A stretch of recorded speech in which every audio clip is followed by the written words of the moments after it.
First of all, I have been your mayor. Ako sa disgrasya ko sa motor, and that was shortly after,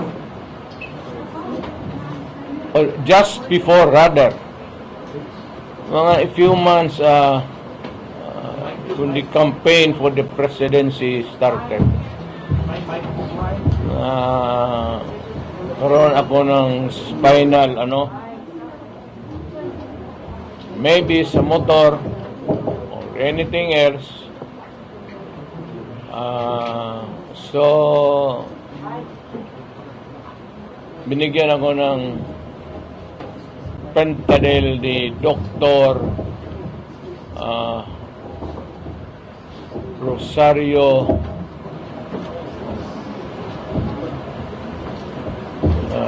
de la Rosa ng it's a physician sa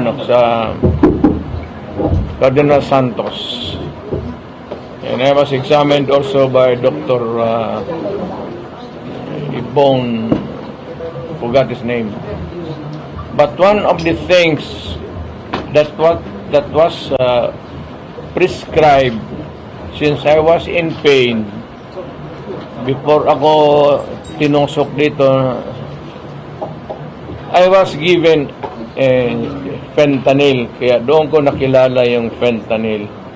And as a matter of fact, yung word fentanyl came out from my mouth first. Sinasabi ako, may inuunom rin ako na strong substance.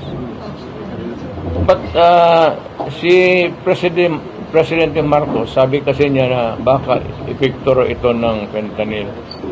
Mr. President, you might want to read the synopsis of fentanyl dyan sa may hawak-hawak ka man ng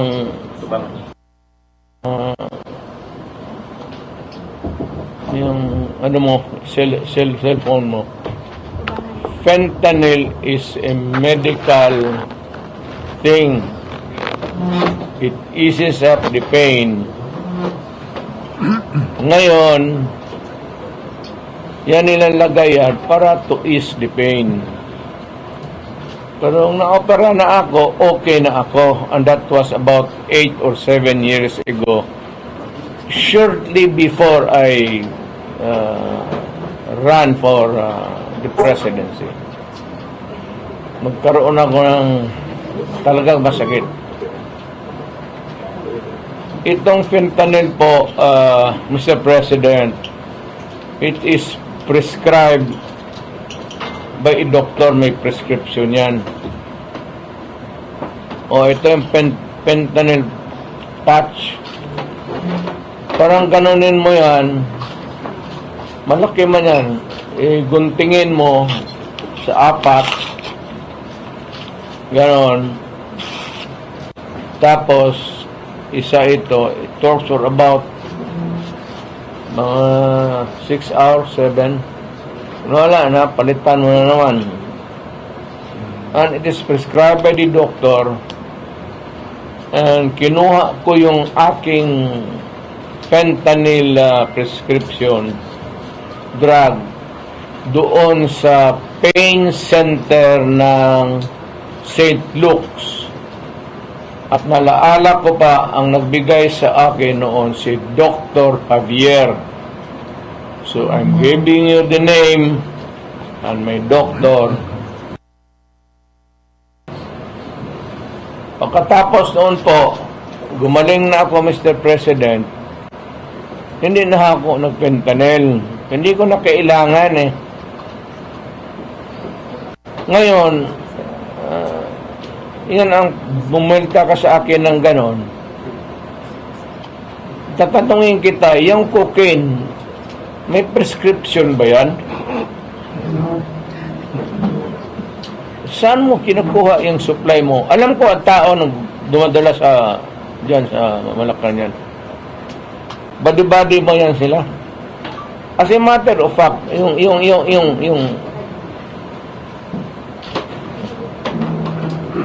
yun yan sa cabinet mo. Yung mga body-body mo noon, sa binata pa kayo, kasama mo yan sila, kung nandito ka sa Davao, hirit ng hirit kayo ng cocaine, doon sa Tadeco, yan, gusto kong palanganan, nandiyan sa Malacanang yung isa, gusto trabaho. Yung iba, gusto mo pangalanan ko. Pero, ano na kasi, tayo na lang, kasi wala naman silang kasalanan. It's your idea kasi itong ano. Long time ago, I was suspecting it was Romualdez. But ang lumalabas doon sa Malacanang na ano, gusto mo rin talaga pati si Lisa, pati kayo ni Romualdez. Kayong tatlo, pamilya, what is the purpose of this People's Initiative to amend the Constitution? Alam mo, ang totoo lang, gusto lang rin ninyo mapahaba yung panahon ninyo sa Malacanang. And just what I said yesterday, itong mahirap sa politikon mga Pilipino, once they are elected, karamihan, except for a few, siguro wala, ang isipin, pag nakaupo na, kung papaano gagawin na para sila tumagal sa pwesto. Your father and ikaw, hindi talaga nagkaiba. At sumusunod ka talaga. And I said that if you continue, if you do not stop this nonsense, you will go out of Malacanang the way exactly when it happened during your father's time. Maniwala ka sa akin. Huwag ka mag-asa niyang sa military na sa iyo yan. Hindi sa iyo yan. Pagdating sa panahon magkagulo, they have to intervene because there will be bloodshed. And of course, you have to keep order in this country. Pero ikaw ang nag-umpisa sa nagulo, hindi kami. Ang inyo lang naman is to side by side presidential, Republican, presidential type of government, i-emerge niyo. Tapos, existing yung mga officers, so, ang speaker, si Romualdez, he becomes the prime minister. Ikaw, gawain ka lang ceremonial president. Tapos, after a few years, kung hinog na yung anak mo, gusto mo nang ipasok na naman. Yan ang nakaproblema, ma'am. Huwag ninyong gawain yan. Ferdinand Marcos, huwag mong gawain yan kay pumalpak kayo dahil dyan. Milagro na lang na binigyan kayo ng pagkakataon ng Panginoong Diyos na maupo lang naman sana ng madaling panahon and to redeem your name. You are not doing anything to redeem your name. You are there, nagkakalat ka, and maybe suffer the same fate. Hindi mo talaga madala. Maniwala ka. Take it from me. Kaibigan tayo. Kaya ayaw ko nga sanang bitawan nung mayor ako. Sabi mo ngayon, mga PDEA, ang PDEA, wala raw record. Itong mga PDEA na itong mga ugok na to. Sino ba nung gagong PDEA magbigay ng... Ikaw ang PDEA magbigay ka. Sir, ito yung record mo doon sa narco. It is natural that they will refuse to give it to you. But anyway, hanapin ko yon, hindi man tinanggap yon, Pero hanapin ko ron, as soon as it comes into my hands, I will release it. But when I was mayor, lumapit sila because they're worried that you are a Marcos. Sabi nga nila, paano to sir? Sabi ko nga, ano? Pagkita, tabi mo yan. O baka yung record, tinabi na talaga. Pero alam mo, itong mga military, hindi naman tinatabi lahat yan. Nag-iiwan yan ng copy nila for their protection. Nandyan yan. Maghintay ka lang. Yan ang problema. Hindi siya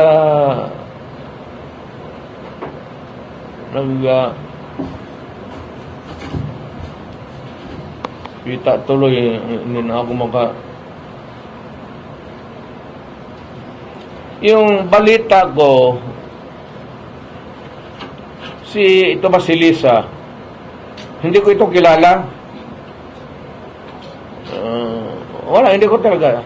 Total stranger. Pero nung mayor ako, nabalitaan kong galit siya. Kasi ito si Bong, lumapit sa akin, Bongo, galing request daw nila, I do not know if it's Ferdinand Marcos o Lisa, gustong mag Department of Agriculture Secretary. Sinabi ko, Bong, sabihin mo na kaagad, right at the start, hindi ko pwedeng kunin yan kasi drug addict yan. Huwag mong isali yan sa kabinete ko. Kaya noon, nung tumakbo ng presidente, nakipag-usap sila ni Inday at nagkaroon sila ng unity team. Tapos, Inday was the running mate. Nakita mo naman ninyo ako, ang anak ko, running mate ni Marcos. Hindi ako sumusuporta. Nagkampanya lang ako sa anak ko, but I never mentioned the name of Marcos for president. Why? Kasi alam ko, bangag. Dalawang beses yun sa Agriculture Secretary, pati yung suportahan. Hindi pa rin yun. Magtataka. Ng anak ko, running mate niya. Hindi naman ako nag-isang salita paski dito sa Davao na suportahan natin. Yun ang mga corrections na dapat kasi pag hindi, baka maging totoo. You know, a lie repeated 1,000 times, baka maging totoo. Dito pa lang supalpalin ko na kayo. Pero yung PDEA na yan, may naiwan. Huwag kayong magtaka na PDEA walang ibigay sa kanya. Kung presidente yan maghingi sa sarili niyang derogatory report, ibigay mo?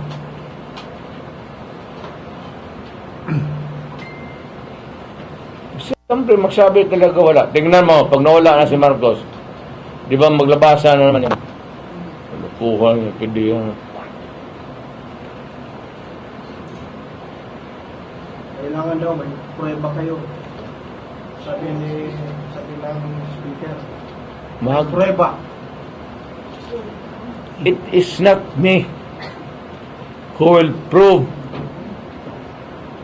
Hindi ako ang tumakbo ng public office.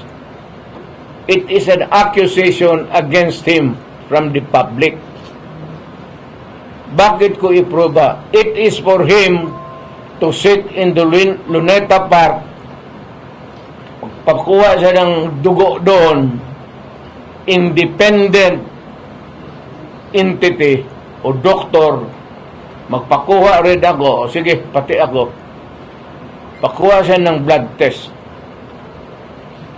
Yan, that is how the way it is disproved. Hindi marunong ang sila yan sa public office. May accusation sa iyo. Then you have to disprove it It is not for me to prove it. Hindi naman tayo party litigants dito. I am not the plaintiff and you are not the respondent. Ano ka man? This is governance. Pag sinabi, Mayor, balita namin, magdanakaw ka. Hindi totoo yan. Tapos matakbo ako, malinis ang budhi ko, ganito. Then, try to disprove it. It is stupid for them to suggest that I prove it. I am not a public official. But that itong si Bongbong Marcos, drug addict, has been there since at the beginning of his term. It is going around the country at alam ninyo na ganun ang biruan. Huwag na tayo magbulahan. Bula-bula pa. Alam mo ninyo na lahat nagsasabi, pati military nagsasabi. Mayor, So are you challenging Mayor Excuse me.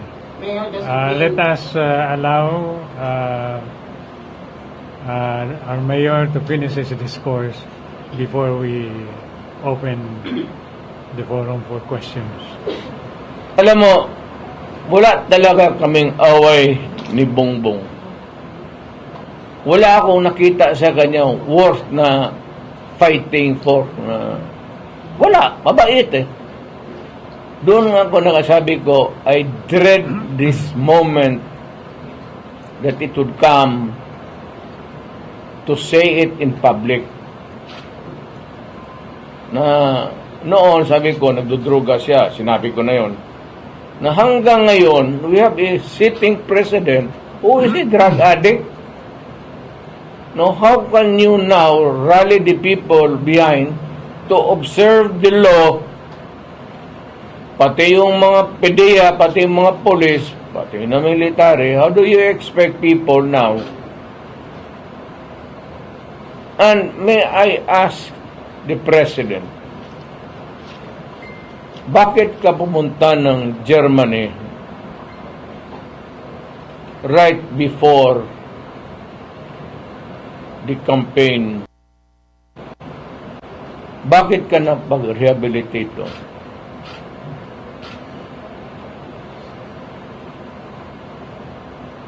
Hindi ko rin sinasabi nagpa-rehabilitate ka ng drug. But bakit ka pumunta doon at pumasok ka ng rehab center?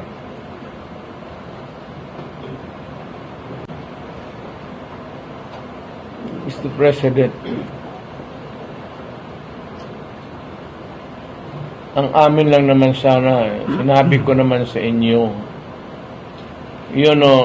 si Lisa, ikaw, pati si Romualdez, ang politika ng Pilipinas, kayo lang ba? Did you consult the people? Nag-conduct ba kayo ng public hearing itong mga congressional district? Sound off kung anong gusto ng tao. Wala eh. Basta pagdating noong decided na mayroon ng ampera sa Congress, walang limit yan. Kung magpa-imprenta bukas ng si Romualdez ng isang truck na pera, he does not care about how the value of the peso would go. If it is, there's enough reserve to prop up yung papel na pera. Hindi maganda eh. Nandiyan yan sila sa kanila. Kayong tatlo, you decide to shift to a parliamentary. Kasi itong Congress, binibili naman nila, pumapayag naman ang mga putang ina. Well, of course, except sila Barong, yung taga Davao, sila Ungab, hindi talaga pumayag yun.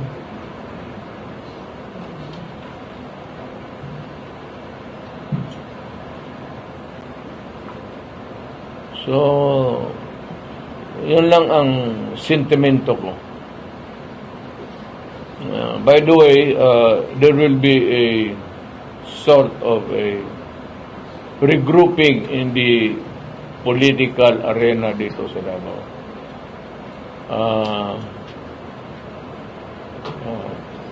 Still in the works. Pero si Congressman Alvarez ang titignan ko, siya magdala ng partido. Matanda na ako. Ito siya, bata pa. So, kasal lang nga ito na panglimang asawa. 5 lang. Kasal lang. We will try to figure out na we can be at least yung Davao, kung hindi naman lahat,